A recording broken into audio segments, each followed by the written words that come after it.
Amis, invités, auditeurs, auditrices, je suis très content de vous présenter et très content d'être parmi vous de la part de l'équipe du ministère CCC, ce qui veut dire encore une fois la contemplation du Christ crucifié, pour vous présenter un merveilleux message, et ce message a pour titre « Suivre l'admirable ». Je répète encore, le message a pour titre « Suivre l'admirable ». Pour commencer, nous allons faire une courte prière pour invoquer la présence de Dieu. Éternel, notre Dieu et notre Père, nous te prions en cet instant que tu puisses répandre ton esprit à chacun d'entre nous, que tu puisses nous ouvrir l'intelligence, et spécialement moi qui va parler en ton nom, que tu puisses me donner ton esprit, la sagesse du langage, afin que chaque auditeur, ainsi que moi-même, puisse être convaincu, touché et être édifié à sa vue. Je te prie au nom de Jésus et pour ta gloire. Amen. Donc, comme je disais, le message a pour titre « Suivre l'admirable ». Pour commencer, j'aimerais introduire ce message par une illustration de footballeur, d'un footballeur. Prenons par exemple un footballeur très connu, Cristiano Ronaldo. Cristiano, on connaît, pour ceux qui connaissent le football, c'est une star, une superstar du football du temps moderne où nous vivons, un peu en déclin. C'est un joueur qui a fait des exploits, qui a 5, il me semble, ballons d'or.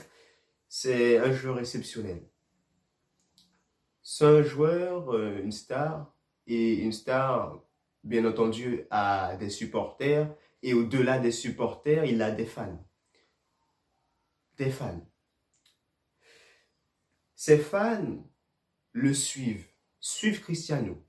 Ils sont abonnés à lui-même, à Cristiano. Il est abonné à son compte Instagram, à son compte TikTok, s'il a un compte TikTok. En tout cas, vous comprenez, notamment les jeunes. Les fans sont fascinés par Cristiano. Ils sont admiratifs. Ils admirent ce qu'il a fait. Ils admirent les grands matchs qu'il a remportés. Normal, c'est normal. Les fans, avant d'admirer, avant d'être fascinés de Cristiano, il faut d'abord qu'il aime. Et pour l'aimer, il faut d'abord savoir ce que Cristiano, justement, a fait d'exceptionnel pour les fans. Encore une fois, il a remporté beaucoup de matchs importants, des petits matchs comme des moyens, des championnats, comme de grandes ligues des champions. Et comme Cristiano a apporté du bonheur, a apporté de la victoire au club, eh bien, ces fans ont de quoi l'aimer, et bien sûr, une fois qu'ils l'aiment, eh bien, ils sont admiratifs de cette personne, ils sont fascinés. Ces fans, ils sont prêts à renoncer à leur habitude. Ils sont prêts à renoncer à leur manière de jouer, s'ils jouent du football, à leur manière de parler, à leur manière d'agir, à leur manière d'interagir avec les autres. Ils sont prêts à changer leur mentalité pour s'assimiler à celle de Cristiano, pour manger comme Cristiano, pour s'habiller comme Cristiano, pour jouer comme Cristiano. Vous voyez, il y a des personnes, tellement ils sont fans de Cristiano, ils sont prêts à justement jouer comme lui. Par exemple, un coup franc, ils se mettent en cette position et ils vont tirer. En gros, c'est parce qu'ils ont aimé Cristiano à cause de ce qu'il a fait pour eux. Et notamment dans les plus grands matchs, là où les matchs étaient les plus intenses, là où les matchs avaient de plus grandes valeurs, là ils ont vu cet extraordinaire joueur qui les a apporté les victoires les plus époustouflantes.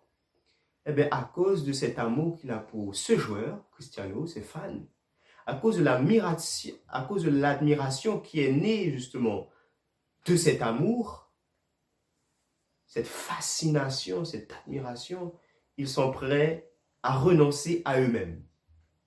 Ils sont prêts à renoncer à leur manière de penser. Ils sont prêts à renoncer à leur mentalité pour assimiler, pour prendre celle de Cristiano. Même vêtements, habillement. Ils sont prêts, en gros, à renoncer à eux-mêmes. Quand ces personnes-là suivent Cristiano, ces fans ne suivent pas Cristiano par intérêt. C'est-à-dire que ces personnes, ils savent très bien que même s'ils courent après Cristiano, par exemple, il peut aller en France pour aller jouer un match en France, en Espagne, en Angleterre. Ces fans, s'ils ont les moyens, s'ils sont capables, ils vont aller le suivre. Mais ils savent très bien que Cristiano ne va jamais leur payer quoi que ce soit. Ils savent que Cristiano est riche. Et Cristiano ne va pas forcément leur donner de l'argent. Mais parce qu'ils aiment Cristiano, parce qu'ils sont admiratifs, ils le suivent de manière désintéressée. Ils le suivent partout où il va. Si cela est possible pour eux, bien évidemment. Ces fans le suivent de manière inconditionnelle, désintéressée. Quand c'est pour découvrir une nouvelle facette de sa personne, c'est un autre élément. Pour découvrir une autre facette de sa personne, ils sont jamais las. Ils sont jamais las, jamais blasés, découragés de découvrir une nouvelle facette de Cristiano, une nouvelle histoire qui le concerne. Si par exemple il y a une nouvelle vidéo qui sort, qui parle de lui, ils vont aller regarder, car ils ne vont jamais s'en lasser. Ils sont toujours en joie et ils sont toujours en bonheur de découvrir chaque jour ce que Cristiano a fait. Et ce sont des personnes qui connaissent les palmarès de Cristiano, qui connaissent son histoire, son enfance, son adolescence, sa vie adulte, sa vie professionnelle et peut-être même sa vie personnelle. Les fans, parce qu'ils sont admiratifs, ils sont amoureux, admiratifs de Cristiano, eh bien, ils ne sont jamais las de découvrir sa personne. Voilà ce que nous voyons avec Cristiano. Des fans inconditionnels, des fans aimant Cristiano. Maintenant là, nous allons appliquer ça au cas du Christ. On a vu cette illustration.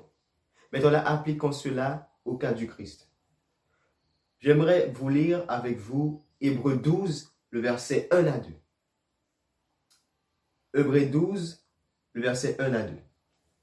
Il est écrit: Nous donc, aussi puisque nous sommes environnés d'une si grande nuée de témoins, rejetons tout fardeau et le péché qui nous enveloppe si facilement, et courons avec persévérance dans la carrière qui nous est ouverte, ayant les regards sur Jésus, le chef et le consommateur de la foi, qui, en vue de la joie qui lui était réservée, a souffert la croix, méprisé l'ignominie et s'est assis à la droite du trône de Dieu. Dans ce verset qui sera l'un des versets de base de cette présentation, là, dans ce verset, j'aimerais vous montrer qu'il y a dans ce verset 3 étapes. 3 étapes. Regardons. Il a dit: Nous donc aussi, puisque nous sommes environnés d'une si grande nuée de témoins, rejetons tout fardeau et le péché qui nous enveloppe, si facilement. C'est la première étape. Rejeter le fardeau et le péché, c'est la première étape. La deuxième étape, et courons avec persévérance dans la carrière qui nous est ouverte. C'est la deuxième étape. La troisième étape, en bleu, ayant les regards sur Jésus, le chef et le consommateur de la foi. Là, dans ce verset, nous pouvons voir 3 étapes capitales. Et ces 3 étapes est similaire à cette même structure, à la même structure que Luc 9, verset 23.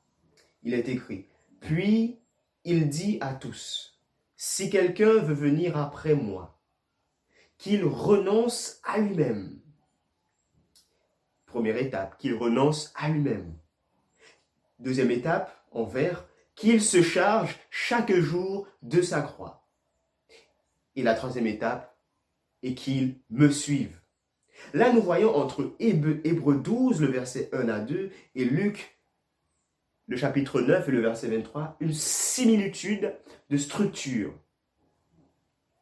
Une première étape où on doit renoncer à lui-même, renoncer à ses fardeaux, renoncer à ses péchés. La deuxième étape où nous voyons qu'il faut courir avec persévérance dans la carrière qui nous est ouverte, qui est similaire au verset de Luc, qui se charge chaque jour de sa croix. Et suivre Jésus en le regardant, suivre Jésus. Nous voyons une structure si merveilleuse pour suivre Jésus. Hébreux nous montre par là que Hébreux nous invite à rejeter tout ce qui peut nous empêcher de suivre Jésus et de marcher avec persévérance, de courir avec persévérance en regardant à Jésus. Et nous voyons une similitude pour suivre Jésus. Si quelqu'un veut venir après moi pour le suivre, il faut aussi renoncer, se décharger de sa croix. Et il doit le suivre. Nous avons vu avec l'exemple de Cristiano. Il faut être fasciné. Il faut être admiratif pour suivre quelqu'un, pour suivre sur ce qu'il fait dans sa vie, pour le suivre partout où il va, pour le suivre dans ses activités. Pour être un follower, il faut être admiratif. Avant d'analyser plus en profondeur les étapes, est-ce que Jésus est quelqu'un qui est fascinant? C'est la question qu'il faudra se poser. Est-ce que Jésus est quelqu'un qui est admiratif, qui est admirable, pour qu'on puisse le suivre comme un fan ou un amoureux du foot puisse suivre un joueur de football? C'est une question légitime à se poser. Car on ne suit pas, et c'est une réalité, on ne suit pas quelqu'un qu'on n'aime pas. On ne suit pas quelqu'un qu'on n'admire pas. On ne suit pas quelqu'un dont on n'est pas fasciné. C'est une réalité. Donc la question est bien évidemment légitime. Est-ce que Jésus est fascinant? Est-ce qu'il est admirable? Qu'on le trouve admirable ou non? Car toute chose, à part Dieu lui-même, a un commencement. Donc il est possible, si tu n'es pas encore admiratif, si tu n'es pas encore fasciné par la personne de Jésus-Christ, de commencer à l'être. Mais c'est légitime de se poser la question, est-ce qu'on est fasciné? Est-ce qu'on est admiratif de Jésus? Peu importe la réponse, mais sois sincère dans ton cœur. Et la réponse est l'autre question, est-ce que c'est possible qu'on puisse être fasciné? Est-ce que c'est possible de l'admirer. Et bien regardons ce que dit les versets suivants. Galates 3, le verset 1. Oh, Galates, dépourvu de sens. Qui vous a fasciné? Vous, aux yeux de qui Jésus-Christ a été peint comme crucifié. Dans Galates, on voit quelque chose d'extraordinaire. Là, il nous dit que, Paul dit, qui vous a fasciné? Qui vous a donné cette fascination? Qui a ébloui votre cœur? Qui vous a rempli d'une si grande magnificence dans votre vie? Qui vous a ébloui de sa magnificence? Qui vous a fasciné? Vous, aux yeux de qui Jésus-Christ a été peint comme crucifié. Christ est fascinant. Puisque les Galates, à un moment donné, étaient fascinés par la personne de Jésus-Christ. Et regardons l'autre verset, Ésaïe 9, le verset 5. Car un enfant nous est né, un fils nous est donné, et la domination reposera sur son épaule. On l'appellera admirable, conseiller, Dieu puissant, Père éternel, Prince de paix. Que dit la parole? On l'appellera, vous voyez bien, admirable. On l'appellera admirable. Donc la question pour savoir si Jésus est fascinant, si Jésus est admirable, eh bien, la Bible a parlé. La Bible a parlé. Il est admirable. C'est possible de l'admirer. C'est possible d'être fasciné de sa personne. C'est possible. C'est possible. Vous savez, Paul nous donne la réponse. D'où on peut être fasciné de la personne de Jésus-Christ. Ô Galates dépourvus de sens, qui vous a fasciné, vous, aux yeux de qui Jésus-Christ a été peint comme crucifié. Vous savez, si tu es quelqu'un qui regarde des matchs de football, si tu es quelqu'un qui aime regarder les ligues, les grands championnats, la Ligue des Champions, et tu as un joueur en particulier que tu admires, tu aimes tous les matchs qu'il joue, n'est-ce pas? Ça peut être par exemple Mbappé. Les matchs de Ligue 1, tu aimes regarder tous ces matchs. Ces matchs sont bien pour toi. Quand ils gagnent, ça te rapporte satisfaction. Mais tu préfères quoi? Tu préfères le voir gagner des petits matchs ou des grands matchs? Des petits matchs de Ligue 1 ou des grands matchs de Ligue des Champions, une finale de Ligue des Champions? Parce que, quel est le match qui te touchera le plus? Un exploit dans une ligue ou un exploit en finale de Ligue des Champions? Ou en Ligue des Champions même? Plus l'enjeu est grand, plus le prestige du match est important, plus tu vas aimer quand il gagnera, plus tu vas être admiratif, plus tu vas être fasciné par ces joueurs. La vérité, tous les joueurs qui finalement paraissent dans la lumière, c'est dans les matchs comme ça, dans les matchs de Ligue des Champions. C'est là que finalement, ils sont mis au grand jour, dans des conditions difficiles, dans des matchs difficiles. C'est là qu'on est plus susceptible d'être touché, de l'aimer, d'être admiratif, d'être fasciné. Et bien c'est la même chose pour Jésus-Christ. Toute la vie de Jésus-Christ est fascinante, est admirable. Il a quitté son trône. Il a quitté son Père. Il a quitté le royaume éternel.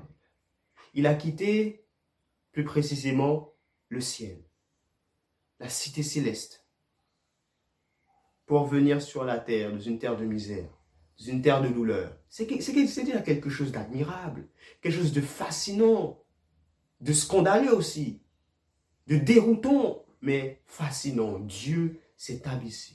Christ s'est abaissé.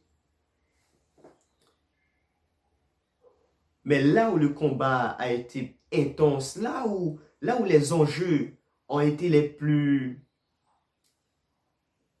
intenses, les plus cruciales, là où Satan a tout mis, a tout essayé pour vaincre. Là où Jésus a pris le plus de risques dans sa vie, pour soit tout réussir ou tout perdre. C'est où? C'était où ce grand match? Cette grande finale entre Jésus et Satan? Dans le désert? Non, dans le désert, c'était déjà un grand affrontement entre le chef du bien, le chef du mal, le prince de la lumière et le prince des ténèbres. C'était déjà un grand match. Mais le plus grand match, le match retour, c'était dans les dernières scènes de la vie de Jésus-Christ, sur le chemin de la croix. Voilà pourquoi on voit que dans Galates, Paul dit: qui vous a fasciné, vous aux yeux de qui Jésus-Christ a été peint comme crucifié. Car là, on peut voir la démonstration de l'amour de Dieu pour toi. Là, on peut voir jusqu'à où Christ est allé pour nous sauver, car il nous a tant aimés. Là, on peut voir les risques. Et plus le risque est immense, plus l'enjeu est immense, plus on est bouleversé, on est touché. Bien évidemment, il faut bien présenter les conditions, les risques, les enjeux, pour que là, on puisse bien prendre conscience. Et pour aimer, pour être admiratif et être fasciné par sa personne. Donc, l'endroit où on est fasciné, l'endroit où on peut l'aimer, l'endroit où on peut l'apprécier, là, l'endroit où finalement nos cœurs, c'est pas la bouche, mais le cœur finalement dira de lui-même: il est admirable, il est fascinant. C'est à la croix. C'est Jésus-Christ, et notamment Jésus-Christ crucifié, qui est l'endroit qui fascine, qui éblouit le cœur. Nulle part ailleurs. C'est toute sa vie, et notamment et spécialement à la croix. Et c'est là que, finalement, il peut y avoir un élan d'admiration. C'est là que naît l'admiration. Après ce qu'on sait ce qu'il a fait pour nous, de la même manière qu'on sait quel jour a fait, qu'est-ce que le jour a fait pour le club, eh bien on l'aime pour ça, eh bien qu'est-ce que Jésus-Christ a fait pour nous? On est susceptible, on est capable, on peut l'aimer, on a la possibilité. Et c'est à ce moment-là qu'on peut commencer à le suivre. Rappelons-nous, voici les étapes. La première étape. Souvenez-vous des versets dans Hébreux. Dans Hébreux, il disait: nous donc aussi, puisque nous sommes environnés d'une si grande nuée de témoins, rejetons tout fardeau et le péché qui nous enveloppe si facilement. Ça, c'est la première étape. Et l'autre étape, la première étape dans Luc 9, le verset 23, il disait qu'il renonce à lui-même pour suivre Jésus. Pour le suivre, il faut d'abord, la première étape, renoncer à soi-même. Et regardons ce que c'est que renoncer à soi-même. Première étape, renoncer à soi-même. Renoncer à soi-même, c'est renoncer à ses péchés. Renoncer au mal qu'on a fait, au mal dont on prend plaisir et qu'on a du mal à s'en détacher pour certains, car la nature humaine aime le mal, mais par la puissance et la grâce du Christ, la grâce de Dieu, nous pouvons obéir et renoncer à cela. Renoncer à soi-même, c'est renoncer à ses péchés. Renoncer à soi-même, c'est aussi se décharger de nos soucis de la vie, se décharger de nos problèmes, de nos dilemmes. Venez à moi, vous tous qui êtes fatigués et chargés, et je vous donnerai du repos. C'est le fardeau que parle Paul dans Hébreu. Déchargeons-nous, rejetons tout fardeau et tout péché qui nous environne. Il faut rejeter car c'est ça qui peut t'empêcher de suivre Jésus. De suivre Jésus, parce que tu ne peux pas le suivre, c'est difficile de le suivre tout en ayant un fardeau sur toi. Un fardeau qui est de trop. Un fardeau qui est de trop. La troisième chose dont renoncer à soi-même, c'est aussi sa mentalité. Sa manière de penser, sa manière de voir le monde. Si tu veux suivre Jésus, tu dois renoncer à ton ancienne mentalité. Et pour avoir les mêmes mentalités que Jésus, pour avoir les mêmes sentiments qui étaient en Jésus-Christ. De la même manière que les fans qui aiment réellement Cristiano, je ne parle pas des supporters, je parle des vrais fans qui aiment les Cristiano, ils renoncent à leur mentalité.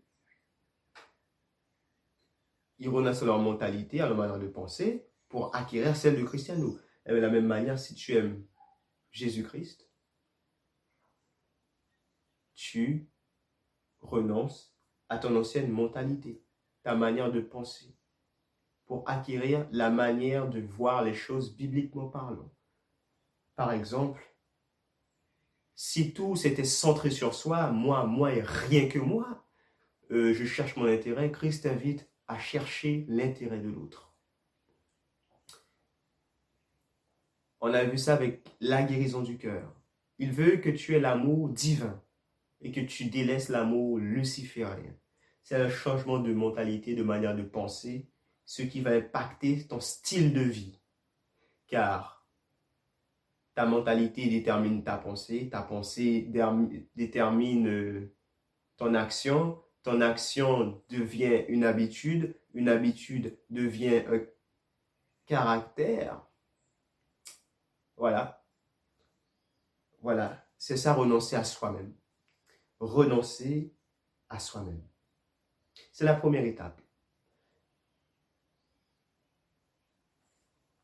La deuxième étape est celle-ci.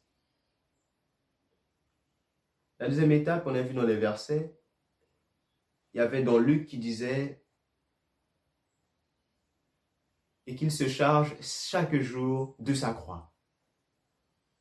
Et qu'il se charge chaque jour de sa croix. Et dans Hébreu, il disait que nous courons avec persévérance sur le chemin, sur la carrière qui nous a été creusée, qui nous a tout été préparé. La deuxième étape, c'est de commencer à marcher comme Jésus-Christ a marché, de commencer à vivre comme lui-même il a vécu. Vous savez, il est écrit, vous connaissez très bien ce verset, Jean 14, le verset 6, Jésus lui dit, je suis le chemin, la vérité et la vie, nul ne vient au Père que par moi. Jésus-Christ est le chemin. Il est ce chemin, il est cette carrière dont on parle dans Hébreu, dont nous devons courir avec persévérance. Avec persévérance, nous devons vivre de la manière du Christ, du même style de vie que Jésus, manger comme lui, s'habiller comme lui, parler comme lui, agir comme lui, le ressembler au mieux, l'imiter. C'est de faire ces choses et c'est aussi subir les épreuves. Subir les épreuves et les tentations comme lui. C'est ça, porter sa croix chaque jour. Porter sa croix, vivre comme lui, mourir à soi-même. Voilà, c'est ça, mourir à soi-même. J'ai été crucifié avec Christ. Maintenant, si je vis, ce n'est plus moi qui vis, mais c'est Christ qui vit en moi. Et c'est de supporter les épreuves, car il est écrit, le disciple n'est pas plus grand que le maître. Le disciple n'est pas plus grand que le maître. Si le monde m'a haï, ils vous haïront aussi. C'est ça, porter sa croix, c'est commencer à suivre Jésus, vivre sa vie, commencer à vivre sa vie dans la sanctification, par la foi, et par la foi que Dieu te donnera le vouloir et le faire, qu'il changera ton cœur de pierre en cœur de chair, qu'il écrira la loi dans ton cœur et dans ton esprit, qu'il te fera cette grâce d'obéir, comme disait dans David, dans Psaume 119, donne-moi cette grâce de t'obéir. C'est ça la deuxième étape. Commencer à suivre Jésus avec persévérance. Voilà ce qui arrive quand on commence à suivre Jésus. On renonce à soi-même, première étape, et on commence à le suivre lui, à commencer à le suivre, et dans la persévérance. Chaque jour, on porte sa croix. Et la troisième étape, c'est de regarder, contempler, suivre Jésus en persévérant dans les combats. Jésus dit qu'il renonce à lui-même. Si quelqu'un veut venir après moi, qu'il renonce à lui-même, qu'il se charge chaque jour de sa croix et qu'il me suive. Dans Hébreu, il dit « ayant les regards fixés, ayant les yeux fixés sur Jésus-Christ, le chef et le consommateur de la foi. » Paul nous invite non seulement à renoncer, Jésus nous invite à renoncer à nous-mêmes, à renoncer à nos péchés, à nos fardeaux, de le placer devant lui, nos fardeaux, nos soucis. Il nous invite dans une seconde étape de vivre comme Jésus-Christ a vécu, de marcher comme lui-même il a marché. Et en subissant, en supportant toutes les souffrances que lui-même aussi il a supportées. Et la troisième étape, c'est tout cela, tu fais tout ça en regardant à Jésus-Christ.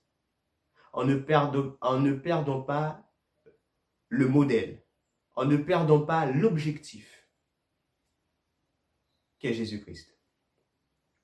Vous savez, Paul dit dans Hébreu encore une fois, il dit dans Hébreu, « Et courons avec persévérance dans la carrière qui nous est ouverte, ayant les regards sur Jésus, le chef et le consommateur de la foi. » Vous savez, quand tu roules un vélo, si tu veux tourner à gauche, si tu veux prendre le chemin de gauche, tu es obligé de regarder vers le chemin à gauche. Tu ne peux pas regarder à droite, sinon tu tombes. De la même manière, Jésus-Christ est non seulement le chemin, mais tu dois regarder aussi à lui.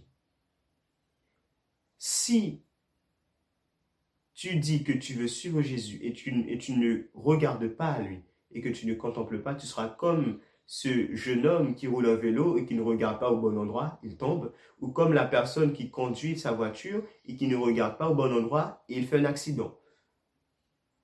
Donc c'est une évidence, c'est une nécessité de regarder à Jésus en persévérant chaque jour dans notre vie.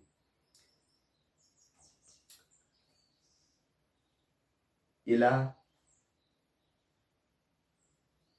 c'est là que nous voyons, nous tous qui le visage découvert, dans ce verset, 2 Corinthiens 3, verset 18. Nous tous qui le visage découvert, contemplant comme dans un miroir la gloire du Seigneur, nous sommes transformés en la même image, de gloire en gloire, comme par le Seigneur l'Esprit. Le but, suivre l'admirable, c'est de devenir comme lui. C'est de devenir comme Jésus, l'admirable.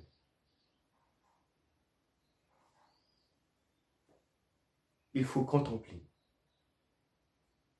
Il faut demeurer dans la contemplation. Il faut persévérer dans cet évangile. Sinon, vous aurez cru en vain.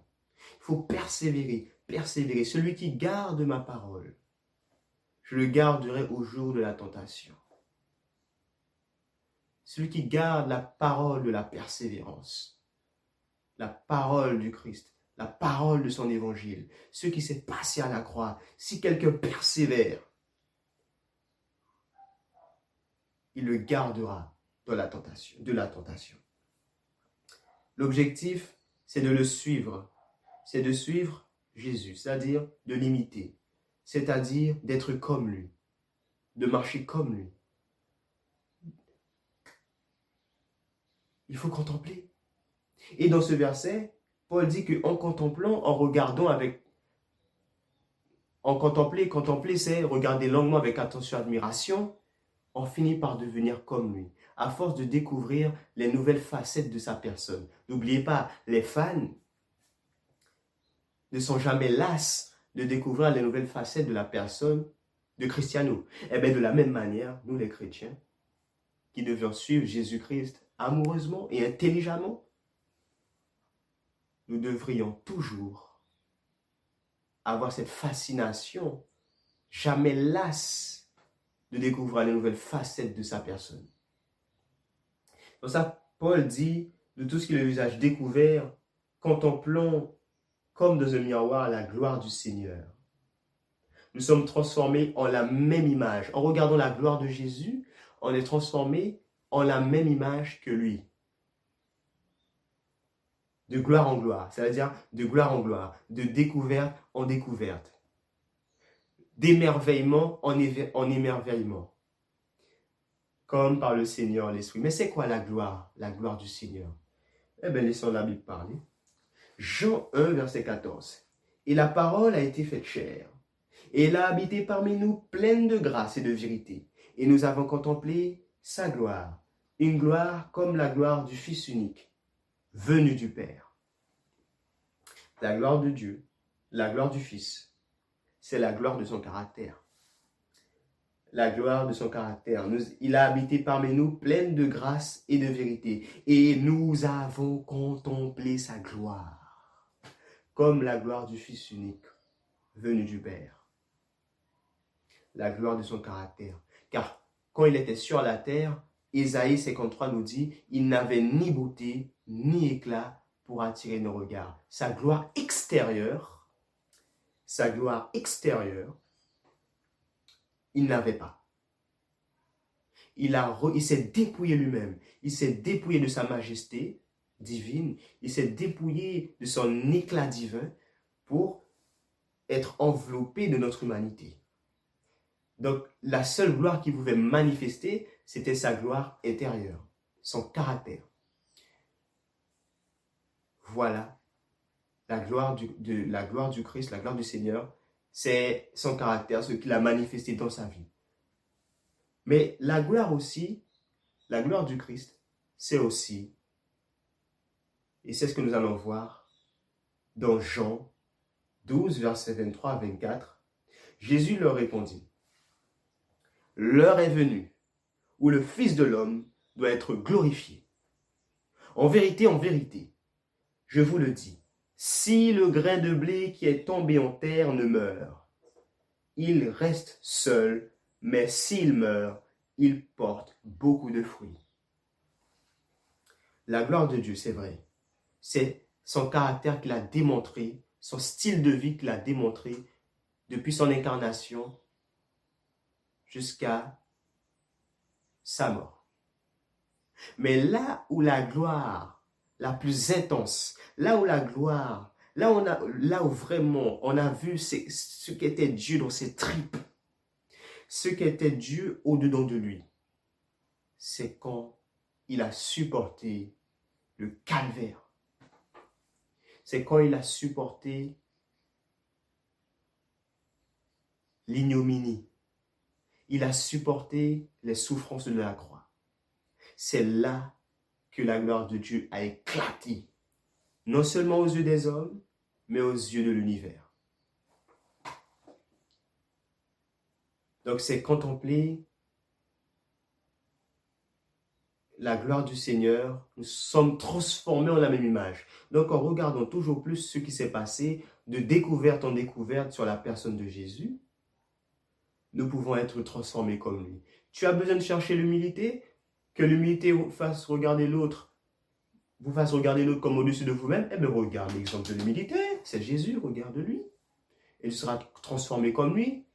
Tu vas l'imiter. Parce que quand tu contemples quelqu'un, quand tu contemples, c'est parce que tu aimes. Tu es fasciné, tu es admiratif. Et quand tu aimes, tu imites. Que tu le veuilles ou non, tu imites. Donc tu finis par imiter Jésus. Nous devons être des imitateurs du Christ. Regardons un exemple d'imitation. Philippiens 2, le verset 5 à 7, il est écrit « Ayant vous les sentiments qui étaient en Jésus-Christ, lequel, existant en forme de Dieu, n'a point regardé comme une proie arrachée d'être égal à lui-même, d'être égal avec Dieu, mais s'est dépouillé lui-même, en prenant une forme de serviteur, en devenant semblable aux hommes et ayant paru comme un simple homme. » Dans ce verset, nous voyons que Jésus a tout renoncé pour notre intérêt à nous. Il a renoncé pour notre intérêt. Ça, c'était une nécessité pour nous sauver.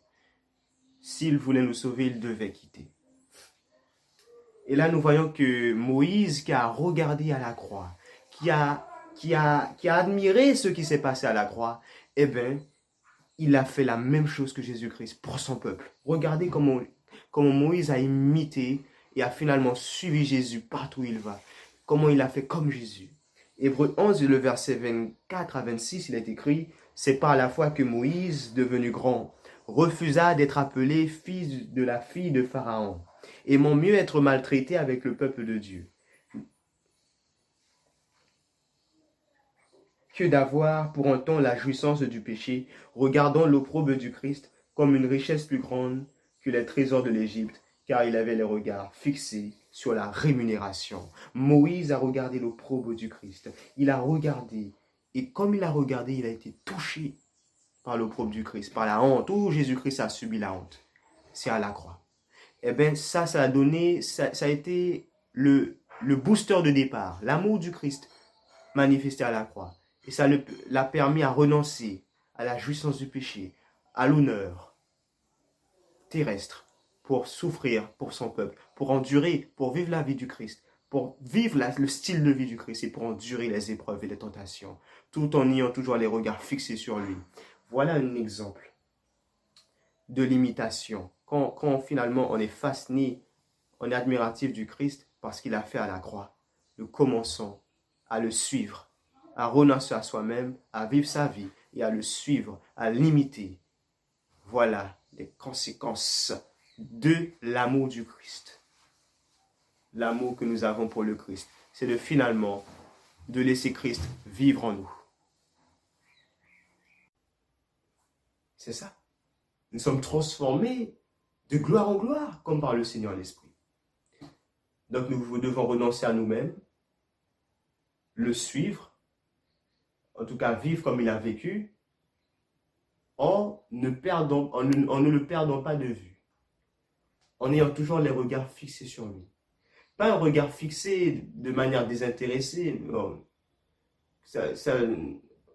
non, je ne voulais pas dire désintéressé, mais de manière indifférente.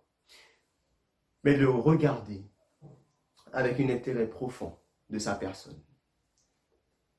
Et c'est là qu'on peut le suivre. C'est là qu'on peut commencer à cheminer comme lui l'a cheminé. C'est comme ça qu'on peut l'imiter et qu'il peut vivre en nous. Voilà les 3 étapes. Renoncer à lui-même, renoncer à nous-mêmes, afin que lui, la 2e étape, il vive en nous. Et la 3e étape, nous devons persévérer en regardant toujours plus à lui, afin que nous demeurons en lui, afin que nous puissions demeurer, persévérer, à agir et à faire comme lui, comme Jésus-Christ.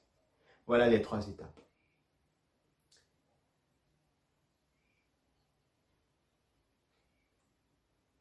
Maintenant là, j'aimerais dire quelque chose pour les 144 000. Les 144 000 dans l'Apocalypse. Les 144 000 sont certainement les personnes qui seront dans la surface de la terre les hommes et les femmes qui seront les plus fascinés par Jésus-Christ. Des hommes et des femmes dont la terre n'aura jamais vu autant d'amour, autant de fascination, autant de ferveur pour Jésus-Christ.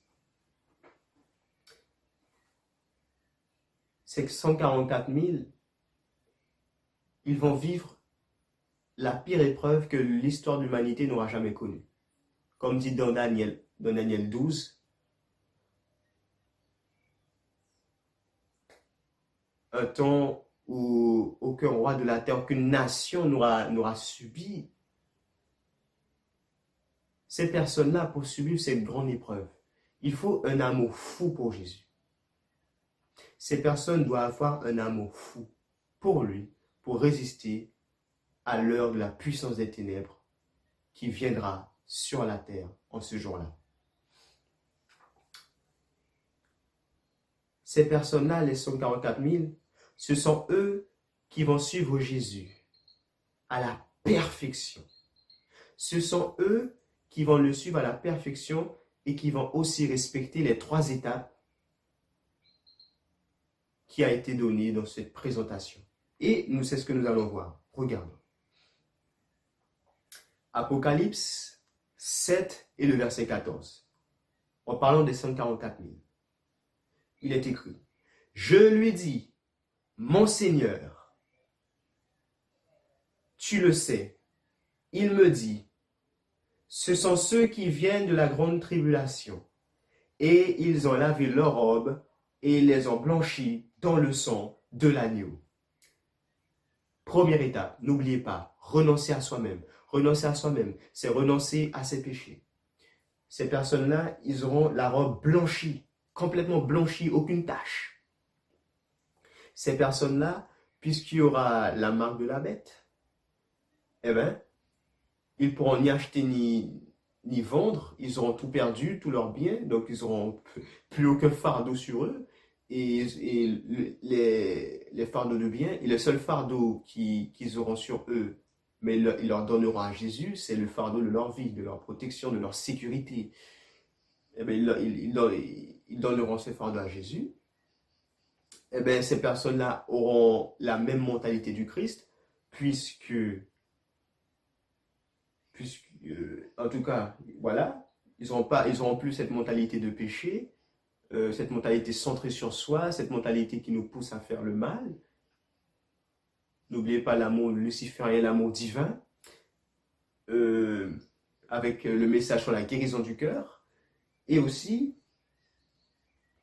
ils auront un style de vie, le style de vie de Jésus-Christ. Complètement. Ils ont renoncé à leur propre style de vie de péché. Donc, ils ont blanchi leur robe, ils ont blanchi leurs péchés, leur iniquité. Tous leurs péchés ont été pardonnés par Dieu. C'est la première étape. Ils ont renoncé à eux-mêmes. Regardons la deuxième étape. Les 144 000. Apocalypse 14, verset 1. Je regardais, voici. L'agneau se tenait sur la montagne de Sion, et avec lui 144 000 personnes, qui avaient son nom et le nom de son Père écrit sur leur front. Il est intéressant que ces 144 000 ont le nom et le nom de Jésus et le nom de Dieu le Père sur leur front. Qu'est-ce que le nom selon la Bible? Qu'est-ce que cela signifie? Jean 17, verset 26, il est écrit « Je leur ai fait connaître ton nom, et je leur ferai connaître, afin que l'amour dont tu m'as aimé soit en eux, et que je sois en eux. » Ok.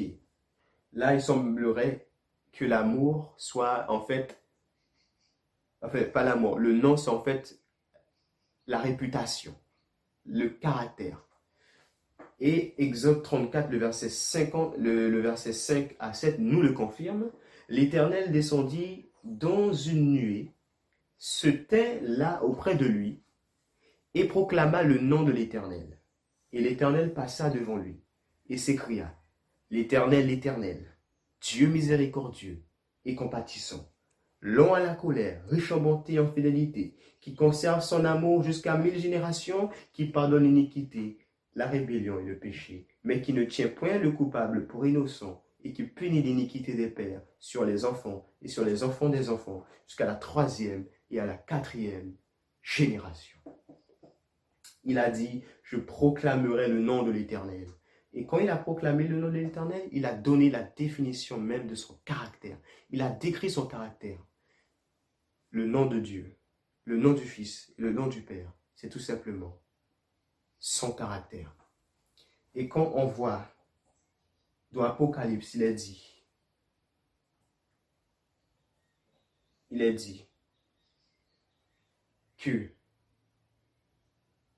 qu'ils avaient son nom et le nom de son Père écrit sur leur front. Cela veut dire qu'ils reflétaient parfaitement le caractère du Christ, le caractère de Dieu. Ces hommes auront alors arrêté de pécher. Ces hommes et ces femmes reflètent alors l'image parfaite de Dieu en eux. Christ en eux, l'espérance de la gloire. Voilà, donc ils auront assimilé complètement le style de vie de Jésus-Christ, sa mentalité à lui et sa manière de se confier à Dieu. Ils auront la foi de Jésus. Et la troisième étape des 144 000, de l'Apocalypse, le chapitre 14, le verset 4, il est écrit ceci. Ce sont ceux qui ne sont pas souillés avec des femmes, car ils sont vierges. Ils suivent l'agneau partout où il va. Ils suivent l'agneau partout où il va. Ils ont été rachetés d'entre les hommes comme des prémices pour Dieu et pour l'agneau. Là, on voit dans la troisième étape, ils suivent l'agneau partout où il va. Est-ce que les 144 000 n'ont pas respecté les 3 étapes? Ils ont renoncé à eux-mêmes. Ils ont assimilé le style de vie de Jésus-Christ. Ils suivent Jésus partout où il va. Donc, ils ont les yeux fixés sur lui. Ils ont les yeux fixés sur lui. Jamais ils relâchent leur attention sur Jésus. Donc, dans leur pensée, ils méditent toujours sur lui. Les 144 000 ont été fascinés par la personne de Jésus-Christ. Cela veut dire que ces 144 000, ils pourront résister à cette grande tribulation, car ils auront compris, ils auront été touchés, ils auront été fascinés par ce qui a fasciné les Galates, c'est-à-dire Jésus-Christ et Jésus-Christ crucifié. En regardant avec attention, en cherchant les preuves de l'amour, c'est là que l'amour naît en toi. N'oubliez pas 1 Jean 4. Et nous avons connu l'amour que Dieu a pour nous et nous y avons cru. Il y a dans Galates, le chapitre 5 et le verset 6 qui dit, je le dis de manière à haute tête, ni la circoncision, ni l'incirconcision n'a de valeur, mais la foi qui agit par la charité, c'est-à-dire l'amour, l'agapé. C'est ça le vrai sens. La foi qui agit par l'agapé, l'amour de Dieu, l'amour divin. Ces personnes-là se sont blindées de cet amour. Ils ont été chaque jour, ils se rappellent de l'amour que Dieu avait pour eux. Et c'est ainsi que l'amour éveille l'amour. Ils ont pu suivre Jésus partout où il va parce qu'ils ont conservé cet amour.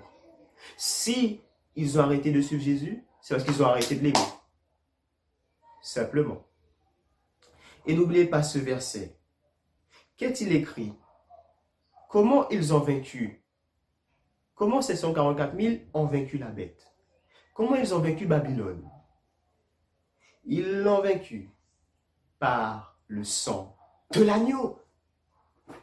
Ce sang de l'agneau qui les a fascinés, qui les a touchés leur cœur et qui les a donné la force de renoncer à leur mal, qui les a donné la force par le Saint-Esprit, bien évidemment, à faire en sorte qu'ils vivent comme Jésus-Christ a vécu et à demeurer amoureux du Christ et à le regarder constamment. Donc, l'appel que je vous donne à tout à chacun, la solution pour suivre Jésus, pour démarrer ce processus, ces étapes, c'est tout simplement de regarder à la croix, de regarder les dernières scènes de la vie de Jésus-Christ, de faire de ces pensées, agissez avec l'imagination pour voir les dernières scènes. C'est à ce moment-là que l'amour peut se développer par le Saint-Esprit. Certainement, ça se fera. Car c'est la volonté du Père, c'est la volonté du Saint-Esprit de nous guider vers la croix afin de remporter la victoire. Car la victoire, c'est à la croix. C'est à la croix. Colossiens 2, verset 15. Il a vaincu les autorités et les dominations. Il les a livrées publiquement au spectacle en triomphant d'elles par la croix. Par la croix. Où il a vaincu le monde par la croix. Vous aurez des tribulations dans le monde, mais prenez courage, j'ai vaincu le monde. Il nous a dit ça pour avoir la paix en nous. Voilà mes frères et sœurs, auditeurs et auditrices, si tu veux suivre Jésus, si tu veux l'imiter, si tu veux lui ressembler, il n'y a qu'un seul endroit où tu puisses le ressembler. C'est de chercher la gloire de son caractère, c'est toute sa vie, et plus précisément à la croix. Que je vous bénisse. Faisons une dernière prière pour demander à Dieu les nouvelles démonstrations, de nous révéler les mystères de sa grâce. Éternel notre Dieu et notre Père, nous avons vu à travers cette présentation que pour te suivre, pour renoncer au mal, au péché, à nos soucis, à nous décharger de les soucis de ce monde, nos problèmes, à changer de mentalité et à assimiler les tiennes, à prendre ta mentalité, ton style de vie et à subir les tentations, à subir les épreuves et en ayant la victoire. C'est en te regardant chaque jour à la croix, en persévérant. Et même pour commencer ce processus, il faut regarder à la croix, être émerveillé, touché par ton amour. C'est la raison pour laquelle je te demande, au nom de Jésus, puisses-tu nous révéler les preuves de ton amour. Les preuves de ton amour qui éblouit mon cœur et que j'espère éblouira les cœurs de chacun qui écoute. Père, c'est là que se trouve la victoire. À la croix se trouve la victoire. Contre le moi, contre le péché, contre le monde, contre les démons, contre les principautés, contre les autorités, les dominations.